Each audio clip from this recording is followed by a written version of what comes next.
Pas një nate beteje me flakët, situata nga zjarri që përfshiu malin e Shëngjinit pranë hyrjes së qytetit paraqitet më e qetë. Forcat zjarfikse të mbështetura nga strukturat e emergjencave civile vijuan punën pa ndërprerje për izolimin e vatrave aktive, ndërsa para ditën e sotme në operacion u angazhua dhe ndërhyrja nga ajri.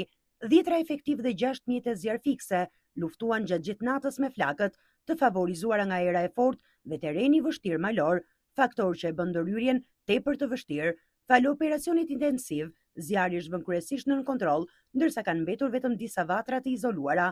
Për shkak të terrenit të thepisur, ku ndërhyrja nga toka është e kufizuar, autoritetet aktivizuan dhe mjetet ajrore për shuarjen përfundimtare të flakëve dhe eliminimin e çdo rreziku për riaktivizimin e tyre. Fatmirësisht, zjarri nuk ka shkaktuar dëme në banesa apo biznese, edhe qarkullimi i automjeteve në aksin Lezhë-Shëngjin vijon normalisht, pa penguar lëvizjen e qytetarëve dhe pushuesve që frekuentojnë zonën bregdetare.